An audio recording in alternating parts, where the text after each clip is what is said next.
நாம் தேவனுடைய வார்த்தை கேட்கும்படி நம்முடைய கவனத்தை கர்த்தருடைய வார்த்தைகளுக்கு நேராக நாம் திருப்புவோம்.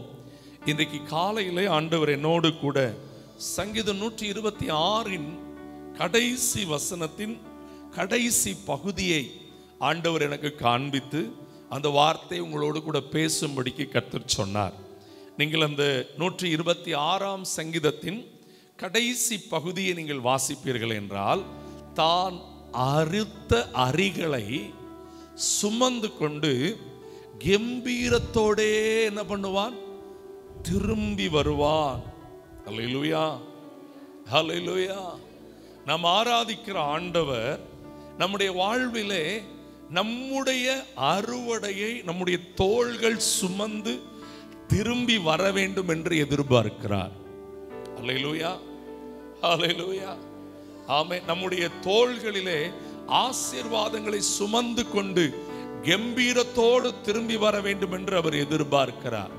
ஆனால் இந்த வசனம் 2 பகுதியாய் பிரிக்கப்பட்டிருக்கிறது. பாருங்கள், முதல் பகுதி என்ன சொல்லுகிறது? அள்ளி தூவும் விதையை சுமக்கிறவன். அல்லேலூயா. இதனுடைய இன்னொரு அர்த்தம் என்னன்னா, விதைக்கும்படி புறப்பட்டு போகிறவன் அழுது கொண்டே விதைக்கிறான். நம்முடைய வாழ்விலே அநேக காரியத்தில் நாம் கண்ணீரோடு விதைத்து கொண்டே இருக்க வேண்டிய காலகட்டத்தில் இருக்கிறோம். அல்லேலூயா. கொஞ்சம் யோசிச்சு பாருங்க. இன்றைக்கு இந்த கண்ணீர் விட்டு ஜெபிக்கிற அனுபவங்கள் எல்லாம் மலையேறி போயிட்டோ அப்படின்னு சொல்ற வேதனை உண்மையிலே பரிசுத்தவான்களுக்கும் தேவ ஜனத்துக்கும் இருக்கிறது. அல்லேலூயா. ஆமென். கவனிக்கிறீங்களா? நீங்க அந்த முந்தின வசனத்தை வாசிச்சாலே இப்படி சொல்லி இருக்கிறது, கண்ணீரோட விதைக்கிறவர்கள் கம்பீரத்தோட என்ன பண்ணுவார்கள்? அல்லேலூயா. ஆமென். கண்ணீரோடு விதைக்கிறவர்கள் கம்பீரத்தோட அறுப்பார்கள். அதனுடைய விளக்கத்தை தான் இங்கே 6ஆம் வசனத்தில் சொல்லுகிறது. விதைக்கும்படி போகிறவர்கள் அதை சுமந்து கொண்டு அழுது கொண்டுதான் விதைக்கிறார்கள். இது வெறுமனே விவசாயத்திற்கென்று சொல்லப்பட்ட வார்த்தை அல்ல. ஒவ்வொரு தனி மனிதனுடைய வாழ்விலும் தன்னுடைய காரியத்துக்காக கண்ணீரோடு அவன் முழு பிரயாசம் எடுத்து ஆக வேண்டிய காலகட்டம் தான் இந்த காலகட்டம். என் தோள்களிலே நான் அறுவடையை சுமக்க வேண்டும், என் தோள்களிலே நான் ஆசீர்வாதத்தை சுமக்க வேண்டும் என்று யார் விரும்புகிறார்களோ அவர்கள் கட்டாயமாய், வசனம் சொல்லியிருக்கிறது, ஒவ்வொன்றுக்கும் ஒவ்வொரு காலம் உண்டு என்று சொல்லியிருக்கிறது. விதைக்க ஒரு காலம் உண்டு. இப்போ நாங்கள் அறுவடையை பார்க்கணும் அப்படின்னு எல்லாருக்கும் விருப்பம் இருக்குது. நாங்க மதிப்பா நடத்தப்படணும், நாங்க பெரிய ஆளா தெரியணும், எங்களுக்கு பெரிய அற்புதங்கள் எல்லாம் நடக்கணும், என்றைக்கு தான் இந்த நிலைமை மாறும் அப்படின்லாம் பல கவலைப்படுகிறோம். நான் சொல்லுகிறேன், நல்லா கவனிங்க. நீங்க வீட்டிலே நடக்காத அற்புதங்களுக்காக உட்கார்ந்து அழுகிறதை விட தேவ சமூகத்தில் அழுது ஜெபித்திருந்திருந்தால் அற்புதம் இதற்குள் உங்கள் வாசல் படியில் வந்திருக்கும். நடக்காத காரியத்துக்காய் சில மனிதர்கள்ட்ட பேசி புலம்பனதை நிறுத்திட்டு ஆண்டவர் சமூகத்தில் உட்கார்ந்து அழுது ஜெபித்திருந்தா இன்றைக்கு இந்த அற்புதங்கள் சீக்கிரம் நடந்திருக்கும். யோசிச்சு பாருங்க. நம்முடைய வாழ்வில் இன்றைக்கு அந்த அழுகையின் ஜெபங்கள் ரொம்ப குறைவு, ரொம்ப குறைவு. எனக்கு அருமையானவர்களை, நான் மகிழ்ந்து களிகூர்ந்து ஆசீர்வாதத்தை சுதந்திரிக்கணும்னு சொன்னா கண்ணீர் விட்டு தேவ சமூகத்தில் நம்ம ஜெபித்தாக வேண்டும். நம்முடைய இரட்சகராகிய இயேசு கிறிஸ்துவை குறித்து நான் அடிக்கடி சொல்லுகிற ஒரு வசனத்தை நீங்கள் கவனித்திருப்பீர்கள். எபிரேயர்ல பாருங்கள், எபிரேயர் நிருபத்தை எழுதின அந்த தேவ மனிதர் இயேசு கிறிஸ்துவின் பூமிக்குரிய வாழ்வை அவர் எவ்வளவாய் ஆமென் அழுத்தம் திருத்தமாய் எழுதி வைத்திருக்கிறார் பாருங்கள். 5ஆம் அதிகாரத்தில் 7வது வசனத்தில், அவர் மாம்சத்தில் இருந்த தம்மை மரணத்தினின்று ரட்சிக்க வல்லவரை நோக்கி பலத்த சத்தத்தோடும், என்னதுங்க இன்றைக்கு சின்ன பிள்ளைகள்ல இருந்து சாக போகிற கிழவர்கள் வரைக்கும் என்னை அவன் அள வச்சுட்டான், இவன் அள வச்சுட்டான், என்னை அள வச்சவனுக்கு பாவம் பிடிக்கும், என்னை அள வச்சவனுக்கு சாபம் பிடிக்கும், எனக்கு கண்ணீர் வர வைக்கலாமா? நான் ஒன்று சொல்கிறேன், அவங்கள கண்ணீர் வர வைக்கிற கருவியாக பயன்படுத்தி அந்த கண்ணீரை தேவ சமூகத்தில் போய் நீங்கள் விதைக்கணும்னு கர்த்தர் எதிர்பார்க்கிறார். நம்ம என்ன பண்ணுறோம்? இந்த கண்ணீரை போய் ஒரு மனுஷன் சிந்திட்டு போயிருந்தோம். இல்லை அந்த கண்ணீரை எங்கேயாவது உட்கார்ந்து அழுதுட்டு, இல்லை அந்த கண்ணீரை என்ன பண்ணிருந்தோம்னா அப்படியே, ஆமாம் நான் செத்தா நல்லா இருக்கும், நான் வாழக்கூடாது, என்னை யாருக்கும் பிடிக்கலன்னு அந்த கண்ணீரை எப்படி மாற்றி விடுகிறோம்? வாழ்க்கையின் வெறுப்பாய் மாற்றி விடுகிறோம். இன்றைக்கு ஒன்று புரிந்து கொள்ளுங்கள், உங்களுக்கு நடக்கிற ஒவ்வொரு கடினமான பாதைகளையும் நீங்கள் ஜெபத்துக்கு கொண்டு போய் வைக்க வேண்டும். நீங்க வடிக்கிற ஒவ்வொரு, ஏன்னா வேதம் ரொம்ப அழகா சங்கீதக்காரன் இருந்து அந்த பாடத்தாண்டவர் கற்று தந்திருக்கிறார். சங்கீதம் 56 என் கண்ணீர் உம்முடைய கணக்கில் அல்லவோ உள்ளது. நம்முடைய கண்ணீரை மனுஷன் மறந்துடுவான். நம்ம கடந்து வருகிற வேதனைகளை மனிதர்கள் மறந்து விடுகிறார்கள். நமக்காய் கண்ணீர் விட்டு ஜெபம் பண்ணிக்கிட்டு இருக்கிற ஆண்டவர் பரலோகத்தில் உட்கார்ந்து இடைவிடாமல் என்ன பண்ணி கொண்டிருக்கிறார்? பரிந்து பேசிக்கொண்டே இருக்கிறார். ஏன்னா நீங்க வாசிக்கும் போதே பாருங்கள், அங்கே ரொம்ப அழகா இருக்குது. யோவான்ல 1 யோவான் 2ஆம் அதிகாரத்தில் 1 யோவான் 2ஆம் அதிகாரத்தில் நீங்கள் வாசிக்கும் போது அங்கே 1ஆம் வசனத்தில், என் பிள்ளைகளே நீங்கள் பாவம் செய்யாதபடிக்கு இவைகள் உங்களுக்கு, ஒருவன் பாவம் செய்வானேயானால் நீதிபரராகி இயேசு கிறிஸ்து நமக்காய் பிதாவிடத்தில் என்ன பண்ணி கொண்டிருக்கிறார்? பரிந்து பேசிக் கொண்டிருக்கிறார். கண்ணீர் விட்டு கொண்டே இருக்கிறார் தேவ சமூகத்தில். யோசித்து பாருங்க, அதிகாலையில் எழும்பி உங்க பிள்ளைகளுக்காக நீங்க கண்ணீர் விடுத்து ஜெபம் பண்றீங்களா? இயேசு நம்மை ரட்சித்ததுக்கு ஒரு நோக்கம் உண்டு. ஆண்டவரே, நான் கண்ணீரோடு உங்க சமூகத்தில் நின்று ஊழியம் செய்கிறவனா இருக்கணும்ப்பா. அல்லேலூயா, ஆமென். வேகமாய் 3 நபர்களை நான் காட்டி முடிக்கும்படி விரும்புகிறேன். யோபுவின் புஸ்தகத்தில் 16ஆம் அதிகாரத்தில், யோபுவின் புஸ்தகத்தில் 16ஆம் அதிகாரத்தில் நீங்கள் வாசிப்பீர்கள் என்றால் அங்கே அதனுடைய 16 அதனுடைய 20ஆம் வசனம் பாருங்கள். ஒரு மனுஷனுடைய வாழ்க்கையில நடக்கவே கூடாத பிரச்சனை இதுதாயா. மை ஃப்ரெண்ட்ஸ், என்னை மதிக்க வேண்டியவங்க என்னை என்ன பண்ணிட்டு இருக்கிறாங்க? பரியாசம் பண்ணிட்டு இருக்கிறாங்க. என் கண்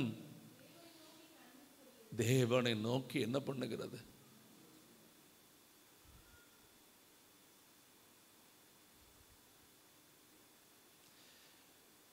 எனக்கு இதை சொல்றதுக்கு எவ்வளவு தகுதியா இருக்குதுன்னு எனக்கு தெரியல. I feel unworthy to preach this word. தன்னுடைய உச்சந்தலை இருந்து உள்ளங்கால் வரைக்கும் வேதனை சுமக்கிற மனுஷன், இருதயமே அவர் கண்டிப்பா அவருடைய இருதயம் கரைஞ்சுதான் போயிருந்திருக்கும். ஏன்னா 10 பிள்ளைகளை இழந்திருக்கிறார்.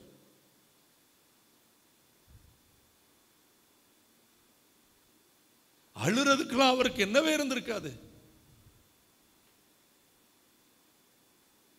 இப்படி ஒரு நிலைமையில உட்கார்ந்து இருக்கிற அந்த மனுஷனை பார்த்து நீங்க அதுல நீங்க வாசிக்கும் போது 16ஆம் வசனம் 17ஆம் வசனத்தெல்லாம் கொஞ்சம் பாருங்க. அழுகிறதுனால் என் முகம், நல்ல கவனிங்க, நான் சொல்றேன், அழுகை அவமானம் அல்ல. அழுகை தான் ரட்சிக்கப்பட்ட தேவ பிள்ளைக்கு இருக்கிற தேவ பலன். அல்லேலூயா. ஒவ்வொரு நாளும் தேவ சமூகத்தில் போன ஆண்டவரே, அழுகிறதுனால் என் முகம். பாஸ்டர்மா இன்னைக்கு தேவ எத்தனமா அதை சொன்னாங்க பார்த்தீங்களா? எல்லாருக்கும் சேமா தான் நடக்கும். காற்று அடிக்கும், அலை மோதும், பெருவெல்லாம் வரும், ஆனா எதுல தான் சேஞ்ச் இருக்கு தெரியுமா? வசனத்தை கேட்டு அதன்படி செய்கிறவர்கள் தப்புவார்கள். நீங்க தேவன் விரும்புகிறபடி கண்ணீரோட ஜெபம் பண்ணி பாருங்க, உங்க வாழ்க்கையில் அற்புதம் நடக்கும். சாத்தான் தவறா சொல்லி கொடுத்துட்டான். இந்த ஆண்டவரும் இனி அள வச்சு தானே பார்க்கிறார். எத்தனை பேர் சொன்னீங்க இங்க உட்கார்ந்து இருக்கிறதுல? இன்னைக்கு அதுக்கு மன்னிப்பு கேளுங்க. Repent today. இந்த ஆண்டவருக்கு என் கண்ணீர் தானே பிடிச்சிருக்குது, இனி ஒத்தேல விட்டு தானே பார்க்கிறாரு. கண்ணு முன்னாடி படிங்கய்யா, எழுதி வச்சிருக்கிறார் யோபு இவ்வளவு விஷயத்தை. கவனமா படிக்கிறது இல்ல. அவனை பார்த்துட்டு இவனை பார்த்துட்டு அவளை பார்த்துட்டு இவளை பார்த்துட்டு இனி அள வச்சு பார்க்கிறாரு. அள வச்சு பார்க்கறது இல்லையா? அழுகிறதுனால என் முகம் என்ன அடைஞ்சு போயிடுச்சு? மரண இருள் என் கண்ணிமைகள் மேல் என்ன பண்ணி இருக்கிறது? பட் ஸ்டில் இந்த மனுஷனால சொல்ல முடிஞ்சிச்சு, என் மீட்பர் உயிரோடு. எங்கேயா தேவன் மேல இருக்கிற நம்பிக்கை? நான் அழுதாலும் பரவாயில்ல, அவரை விட்டுற மாட்டேன். என் கண்ணீரை எல்லாம் கணக்கில் எடுத்து வச்சிருக்கிறார். ஹல்லேலூயா, ஹல்லேலூயா. ஒரு நான் சொல்றேன், அவர் என்ன அழ வச்சு பார்க்கிறார்னு என்னைக்கு சொல்றீங்களோ, எத்தனை முறை சொல்லியிருக்கிறீங்களோ அத்தனை முறை நீங்கள் அவரை மறுதலித்திருக்கிறீர்கள். சொல்லுங்க, கண்ணீரோடு நான் விதைக்கிறேன்ப்பா, நான் விதைக்கிறேன் ஆண்டவரே, நான் விதைக்கிறேன் ஆண்டவரே. என் சிநேகிதர் எல்லாம் என்ன பண்றாங்க? பரியாசம் பண்றாங்க. 20ஆம் வசனத்தின் பின்பகுதி சொல்றார் பாருங்க, என் கண் தேவனை நோக்கி என்ன பண்ணிட்டே இருக்குது? ஊத்திக்கிட்டே இருக்குது, ஊத்திக்கிட்டே இருக்குது. FMBB ஸ்தாபனத்துக்கு முதுகெலும்பா இருந்தவர் அண்ணன் எம்எல் ஜெபசிங். விஸ்வவாணி ஊழியத்திற்கு மிகப்பெரிய முக்கிய பங்கா இருந்தது எம்எல் ஜெபசிங் அண்ணன். லட்சக்கணக்கான ஆத்துமாக்களுக்கு பயன்பட்டவர். ஆனா இறுதி ஏறக்குறைய 6 to 8 வருஷம் அவர் கேன்சர் வியாதிகளை சுமந்து கொண்டே ஆண்டவருக்காக ஓடினாரா. எப்படி அழுது ஜெபித்திருப்பார் யோசித்து பாருங்க. இறுதி நிமிடம் வரைக்கும் சோர்ந்து போகல. ஆனா நமக்கு ஒரு சின்ன அசௌகரியம் வந்துட்டுனா நம்மளால ஜெபிக்க முடிய மாட்டேங்குது. இன்னைக்கு ஆண்டவர்கிட்ட கேளுங்க, ஆண்டவரே உங்க இருதய பாரத்தை எனக்கு தாங்கப்பா, கண்ணீரின் ஆவியினால் என்ன பண்ணுங்கப்பா, நிரப்புங்கப்பா. சிலுவைக்கு போகும் முன்பாக ஒலிவமலைக்கு ஏறி ஒலிவமலையின் கெத்சமனே தோட்டத்தில் வந்து நின்று உம்முடைய ஆத்தும வியாகுலத்தை கண்ணீரோடு இரத்தத்தின் வியர்வையில ஆண்டவரே இரத்தத்தின் பெரும் துளிகளாய் உங்க கண்ணீர் சிந்தப்பட்டதை அந்த கிறிஸ்து தானே எனக்குள் இருக்கிறீர். வேற கிறிஸ்துவா? நீங்கள் விசுவாசிக்கிறது இந்த கிறிஸ்துவா வேற கிறிஸ்துவா? யோசித்து பாருங்க. ஆண்டவர்கிட்ட கேளுங்கப்பா, என் சிநேகிதரே என்னை பரியாசம் பண்ணினாலும் பரவாயில்ல, என் கண்ணு உங்களை நோக்கி என்ன பண்ணிட்டே இருக்கும்? ஹல்லேலூயா. நான் அழுதுகிட்டே இருக்கிறேன்ப்பா, நீங்க பார்த்துக்கிடுவீங்கப்பா, நீங்க பார்த்துக்கிடுவீங்கப்பா, நீங்க பார்த்துக்கிடுவீங்கப்பா. நான் உங்களுக்கு ஒரு தேவ மனுஷனா சொல்றேன், அழ ஒரு காலம் உண்டு, நகைக்க ஒரு காலம் உண்டு. அழுகிற காலமே உங்க காலம் எல்லாம் இருந்துட போறது இல்ல. அழும்போது மனசு விட்டு அப்பாட்ட அழுதுருங்க, அப்பாட்ட அழுங்க. ஆண்டவரே நீங்க எல்லாம் பார்த்துக்கிடுவீங்கப்பா. ஹல்லேலூயா, ஹல்லேலூயா. ஆண்டவர்கிட்ட கேளுங்க, இன்னைக்கு இந்த கண்ணீரின் ஆவி எனக்கு தாங்க. யோபுவுக்கு அந்த கண்ணீரின் ஆவி இருந்ததுனால நாள் ஒன்று வந்தது, அவனுடைய புசங்கள் 4 தலைமுறை என்கிற அறுவடையை சுமந்தது. அல்லேலூயா. முந்தின ஆசீர்வாதங்களை விட எத்தனை மடங்கு இழந்து போன 10 பிள்ளைகளை போல அதே அழகுல இன்னும் 10 பிள்ளைகளை கொடுக்கிறார். அந்த வீடு திரும்ப துளிர்த்தது. நெடுநாளாய் வாழ்ந்திருந்து பூரண ஆயுசுடன் வாழ்ந்தான். கண்ணீரே அவனுக்கு முடிவாயிருக்கவில்லை. இன்னைக்கு சாத்தான் உனக்கு நன்மை நடக்க கூடாதுங்கிறதுக்காக உனக்கு ஒரு பிரச்சனை வந்தவன என்ன பண்ணிருந்தானா, முடிஞ்சிட்டு துறவா, ஏசப்பா விடு, ஜெபத்தை விடு, விசுவாசத்தை விடு, நீ இதெல்லாம் பண்ணாத. இல்லை இல்லை இல்லை இல்லை, எல்லாரையும் போல நானும் பாடுள்ள மனுஷனா இருக்கலாம். ஆனா அவரோடு பாடுபடுகிற எனக்கு அவரோடு ஆசீர்வாதத்தையும் கர்த்தர் என்ன பண்ணியிருக்கிறாரு, ஆளுகையும் வச்சிருக்கிறாரு. அல்லேலூயா, ஆமென். ஆண்டவர்கிட்ட இப்படி ஒரு ஜெபம் பண்ண எத்தனை பேருக்கு ஒரு தைரியம் உண்டு? என் கண்ணீர் எந்த மனுஷனுக்கும் தெரியக்கூடாது ஆண்டவரே, என் கண்ணீர், ஆனால் என் கண்ணீர் உங்கள் சமூகத்தில் மட்டும் என்ன பண்ணப்பட்டிருக்கணும், ஊற்றப்பட்டுக்கிட்டே இருக்கணும் ஆண்டவரே. சில நேரத்தில் எல்லாரும் பார்க்குற மாதிரி நம்மளை கர்த்தர் அள வைக்கலாம். அப்படித்தான் யோபு. அதுவும் சில பகுதியெல்லாம் படிக்கும்போது மனசு ரொம்ப நொந்து போயிடும். நீங்கள் திருப்புங்க இந்த யோபுவின் புஸ்தகத்தில், நீங்கள் 19:17 பாருங்க. என் சுவாசம், ஐயா இதெல்லாம் எப்படி இருந்திருக்கும்? என் கற்பத்தின் பிள்ளைகளுக்காக நான் என்ன பண்றேன்? எவ்வளவு அழுதுருப்பாரு பாருங்க. நீங்க இன்னைக்கு போயிட்டு இருக்கிற எந்த பாதையும் கர்த்தருக்கு தெரியாத பாதை இல்லை தேவ பிள்ளைங்க. நாமோ கடந்து போகிற எல்லா கர்த்தருக்கு நீங்க இந்த வசனங்கள்லாம் படிச்சாதான் நமக்கு தெரியும். ஓஹோ, இதெல்லாம் ஜனங்கள் கடந்து போயிருக்கிறாங்க. சாத்தா என்ன தெரியுமா சொல்லி தரோம், ஒன்ன மாதிரி பாடுபடுறவங்க யாருமே கிடையாது, சுத்த போய். என்னை விட ஆயிரக்கணக்கான பேர் பாடுபடுறாங்க. ஆனா என் பாடுகள், நான் தனியாய் கர்த்தரை பிடித்து நடந்து அந்த பாடுகள் தேவன் விரும்புகிற பாதைகளாய் மாற வேண்டியது இருக்கிறது. அதற்காக அவர் எதிர்பார்த்து கொண்டிருக்கிறார். நம்ம என்ன பண்ணிட்டு இருக்கிறோம்? பாடு வந்துட்டா க்ளோஸ் பண்ண, எல்லாத்தையும் முடிச்சிரு, இனிமேலாம் ஆவியில் வளரக்கூடாது. ரொம்ப ஜோமெண்டா, கொஞ்சம் பேர்ல அப்படிதான். கூடுதல் ஜோமெண்டா என்ன வருதா? நான் ஒன்று சொல்கிறேன், நீங்கள் எவ்வளோ கூடுதல் ஜோம் பண்ணுறீங்களோ உங்கள் பிரச்சனை உங்கள் கண்ணுக்கு தெரியும், விடுதலை வந்துக்கிட்டே இருக்கும். அல்லேலூயா. 14 வசனம், சிறு பிள்ளைகளும் என்னை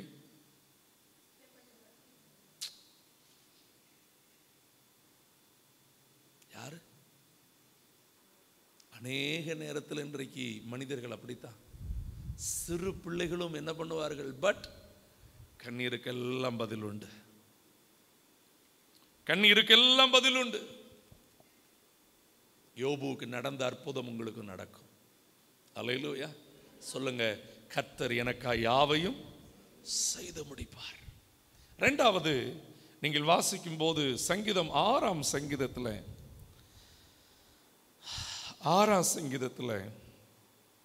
6வது 7வது 8வது வசனத்தை பாருங்கள். எவ்வளவு அர்த்தம் இருந்தா, நான் சொல்றேன், நம்ம பாருங்க, நம்ம ஜெபத்தில் இதெல்லாம் கொண்டு போனால் நமக்கு இன்னும் பிரயோஜனப்படுங்க. என் பெருமூச்சினால் நான் இளைத்து போனேன், ராமுழுவதும் என் கண்ணீரால் எது நனைஞ்சு போச்சு? அல்லேலூயா. விட்டுட்டார் ஆண்டவர் இவனை.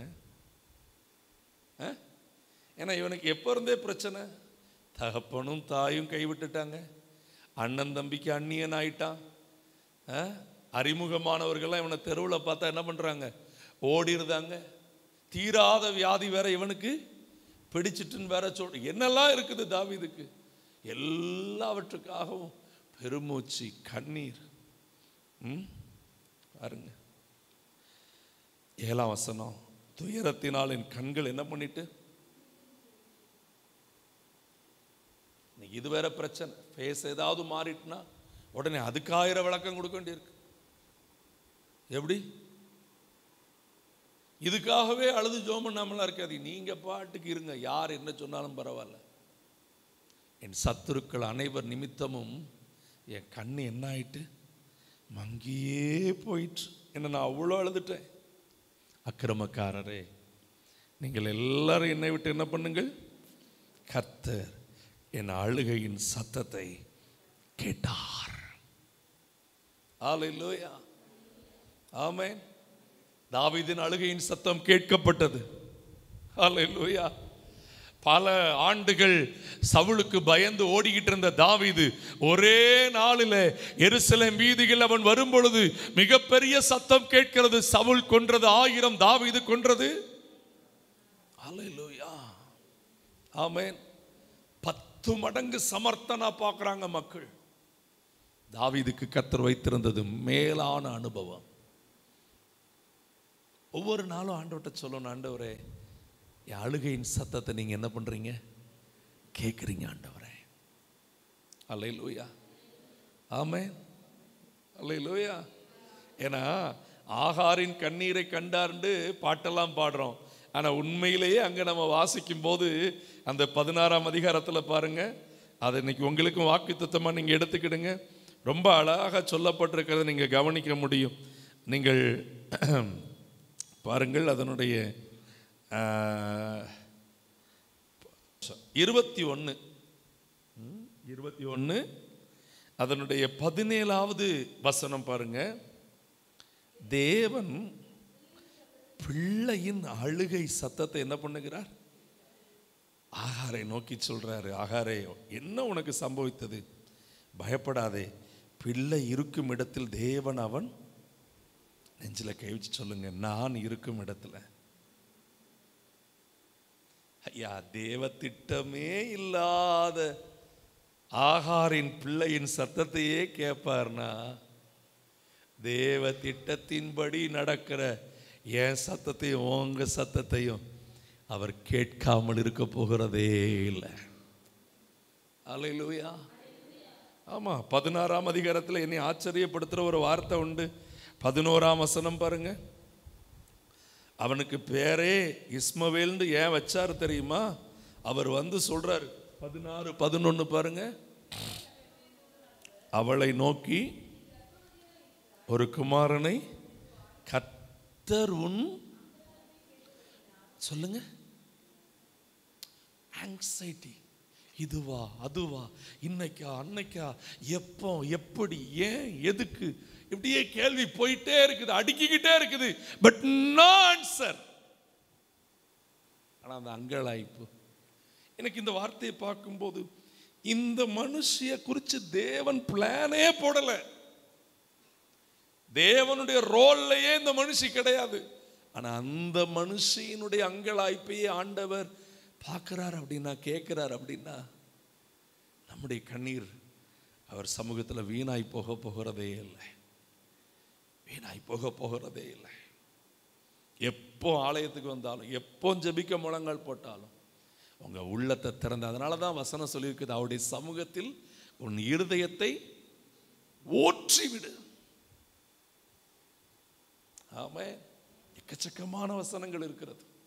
சாத்தான் தான் கண்ணை மறைச்சி போடுறான். அழுதுறக்கூடாது, அழுற மாதிரி வந்துச்சுன்னா உனக்கு ஏன் அப்படி நிலைமை வரணும்? என்ன கேள்வி? டேய் தள்ளிப்போ கொண்டாரம். ஒவ்வொரு தேவ பிள்ளைக்கு, ஏன்னா பைபிள் என்ன சொல்லிருக்கு தெரியுமா? நீதிமானுக்கு சம்பவிக்கிறபடிதான் துன்மார்க்கனுக்கு சம்பவிக்கிறபடிதான். ஆனா நீதிமானுக்கு சமாதானமான முடிவு, துன்மார்க்கனுக்கு என்ன கிடையாது. இதுதான் வித்தியாசம். அல்லேலூயா. முடிவு அற்புதமானதா இருக்கும். ஆமென். நீங்க பாட்டுக்கு கர்த்தரை விடுதலையோடு ஆராதிச்சுக்கிட்டே இருங்க, அவரை தேடிக்கிட்டே இருங்க. ஆமென். தாவீதின் வாழ்க்கையின் அழுகையின் சத்தத்தை கர்த்தர் என்ன பண்ணினார்? கேட்டார். தாவீது அழுதது மாத்திரம் இல்லைங்க. ஆமென். அந்த தாவீது அரிக்கட்டுகளை சுமந்து வருகிறான். அவனுடைய வாழ்க்கையில் எவ்வளவு பெரிய ஆசீர்வாதம் தெரியுமா? ஹல்லேலூயா. ஆமென். நீங்கள் வாசிக்கும் போது தாவீதை குறித்து சொல்லியிருக்கிறது. நான் அடிக்கடி உங்களுக்கு அதை வார்த்தையின் வாக்குத்தத்தமாக சொல்லி ஜெபம் பண்ண சொல்றது உண்டு. வாசியங்கள் 1 நாளாகமம் 29 அதனுடைய 28ஆம் வசனத்தில் இருக்கிறது, அவன் தீர்க்காயுசும் ஐஸ்வர்யமும் மகிமையுள்ளவனுமாய் நல்ல முதிர் வயதிலே அவன் குமாரனாகிய சாலமோன் அவன் ஸ்தானத்தில் எப்படி இருந்தா, அவன் தோல்ல அந்த அரிக்கட்டு இருந்துச்சு. ஆமென் சொல்லுங்க. கண்ணீருக்குரிய அரிக்கட்டுகள் என் தோலை நிறைக்கும், என் வாழ்க்கை என்ன பண்ணும், நிறைக்கும். ஹல்லேலூயா, ஆமென். மூன்றாவதாய் நீங்கள் அப்போஸ்தல நடபடிகள் 20ஆம் அதிகாரத்தில், அப்போஸ்தல நடபடிகள் 20ஆம் அதிகாரத்தில் 31ஆம் வசனத்தை நீங்கள் வாசியுங்கள்.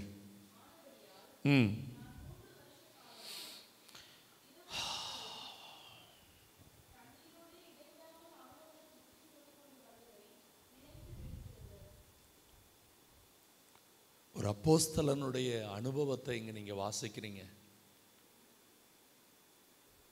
அவனுடைய ஊழியம் முழுசும் பல நாட்கள் இரவும் பகலும் கண்ணீரோட தான். நல்லா கவனிங்க, உங்களை எதுவும் மேற்கொள்ளவே முடியாது. ஒன்று புரிந்து கொள்ளுங்கள், நெஞ்சில் கை வச்சு சொல்லுங்கன்னா, பொன்னாக விளங்குகிறவன். நான் கரையலாம், நான் எரியலாம், நான் உருகலாம், எனக்கு சேதம் மட்டும் கிடையவே கிடையாது.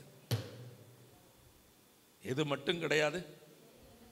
அல்லேலூயா சொல்லுங்க. ஒன்றும் என்னை சேதப்படுத்த, நீங்க அதான் சொல்றீங்களா, நீங்க அந்த டோனுக்கு இன்னும் வரல. அந்த வசனத்தை சொல்லணும். ஒன்றும் உங்களை சேதப்படுத்த மாட்டாது. கவனிங்க, 19ஆம் வசனத்தையும் பாருங்களேன். வெகு மனத்தாழ்மையோடு மிகுந்த கண்ணீரோடு.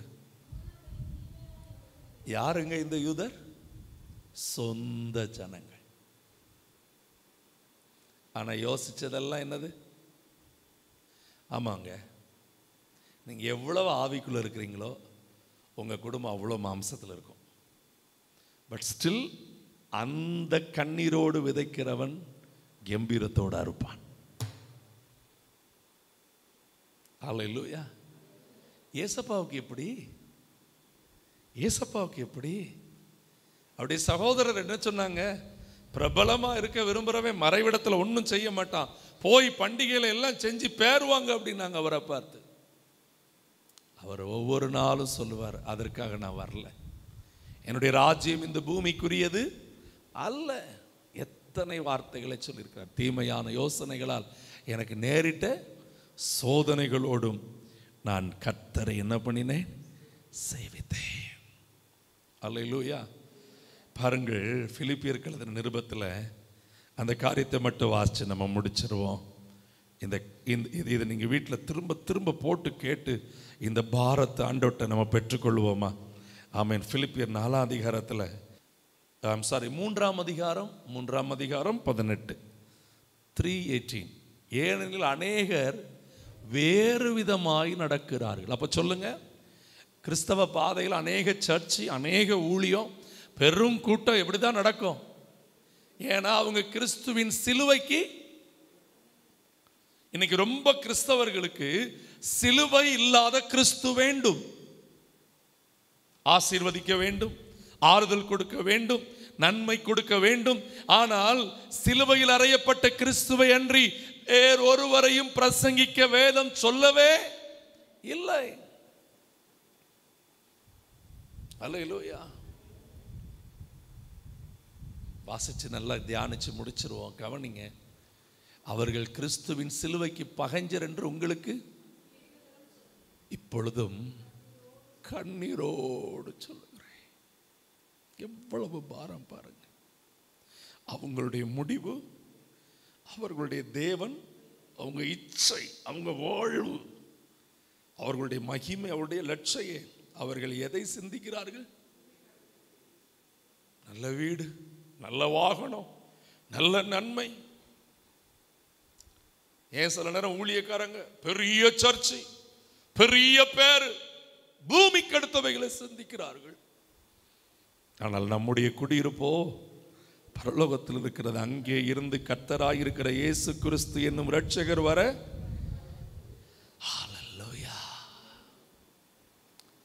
இந்த கண்ணீரோடு இருக்கிறவங்களுக்கு தான் அந்த வாக்கு தத்துவங்க.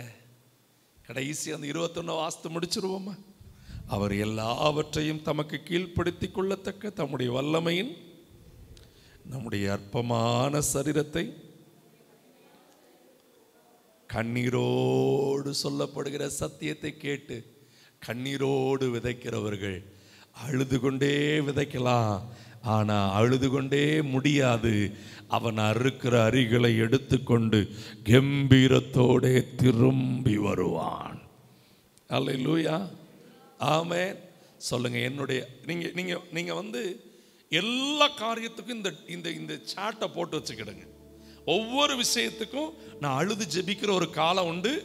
அதுக்காக கம்பீரத்தோட திரும்பி வருகிற நான் ஒரு விஷயத்துக்கு கம்பீரத்தோட திரும்ப வந்துட்டு இருக்கிறப்போ இன்னொரு விஷயத்துக்காக நான் என்ன பண்ணிட்டு இருப்பேன்? அழுகையோடு விதைச்சிக்கிட்டு இருப்பேன். ஆனா அந்த அழுகையின் விதைப்பு கம்பீரத்தை கொண்டு வரும். எவ்வளவு நான் அழுகையோடு விதைக்கிறேனோ அள்ளி தூவும் விதையை சுமக்கிற நான் அழுது கொண்டே போகலாம், ஆனால் நான் அறுத்த அரிகளை சுமந்து கொண்டு கம்பீரத்தோடு திரும்பி வரும்படிக்கு உதவி செய்வார். யோபுவுக்கு உதவி செய்தார், தாவீதுக்கு உதவி செய்தார், அப்போஸ்தலனாகிய பவுலுக்கு உதவி செய்தார். அதே தேவன் எனக்கும் செய்ய வல்லவர். ஜெபம் பண்ணுவோமா தேவ சமூகத்தில்? ஆண்டவரே, எங்களை அழுது ஜெபித்து உங்க சமூகத்தில் கம்பீரத்தோடு புறப்பட்டு வருகிற ஒரு அனுபவத்தினால கர்த்தர் நிரப்ப போகிறதுக்காக நன்றி அப்பா. ஓ லார்ட், உமக்கு நன்றி அப்பா. தேங்க்யூ அப்பா. ஹல்லேலூயா. ஏசையா, நன்றி செலுத்துகிறோம், நன்றி செலுத்துகிறப்பா. ஹல்லேலூயா, ஹல்லேலூயா. ஆத்தும பாரத்தை தாருமையா, அபிஷேகத்தால் என்னை நிரப்புமையா. ஆத்தும பாரத்தை தாருமையா, அபிஷேகத்தால் என்னை நிரப்புமையா. வாழ்ந்தாலும் உம்மோடுதான், மரித்தாலும் உம்மோடு, வாழ்ந்தாலும் உம்மோடுதான், மரித்தாலும் உம்மோடு. 2 கரங்களை உயர்த்தி உமக்காகத்தானே உயிர் வாழ்கிறேன், உம்மை தானே நேசிக்கிறேன். உமக்காகத்தானே உயிர் வாழ்கிறேன், உம்மை தானே நேசிக்கிறேன். வாழ்ந்தாலும் இயேசுவுக்கா, மரித்தாலும் இயேசுவுக்கா. நான் வாழ்ந்தாலும் இயேசுவுக்கா, மரித்தாலும் இயேசுவுக்கா. வாழ்ந்தாலும் இயேசுவுக்கா, மரித்தாலும். இயேசுவுக்கா. அப்பா, கண்ணீரின் ஆவி எங்களுக்கு ஊற்று. எருசலேமை பார்த்து கண்ணீர் விட்டு கதறினீங்களே, அப்படி ஒரு பாரம் எங்களுக்கு தாங்க. எங்களுடைய ஜெபம் அழுது உங்க சமூகத்துல காத்திருக்கிற ஒரு நல்ல ஜெபமா மாறட்டும் ஆண்டவரே. வெறுமனே மனுஷ வார்த்தைகளை சொல்லிட்டு போகிற ஜெபமா இல்லை ஆண்டவரே. கண்ணீரோடு விதைத்து கம்பீரத்தோடு அறுக்க ஆண்டவர் கிருபை செய்யும். தொடர்ந்து உங்க திருநாமத்தை உயர்த்துங்கப்பா. வந்த அத்தனை பேரை ஆசீர்வதிங்க. வர வேண்டிய எல்லா பிள்ளைகளை கொண்டு வாங்க. நாளை மறுநாள் தொடர்ந்து இருக்கிற எல்லா ஊழியங்களையும் தகப்பனீர் ஆசீர்வதிப்பீராக. இயேசுவின் நாமத்தில் வேண்டிக் கொள்ளுகிறோம் எங்கள் ஜீவனுள்ள நல்ல பிதாவே, ஆமென். என் ஆத்துமாவே கர்த்தரை ஸ்தோத்திரி, என் முழு உள்ளமே என் ஆத்துமாவே கர்த்தரை ஸ்தோத்திரி. கர்த்தர் செய்த சகல உபகாரங்களை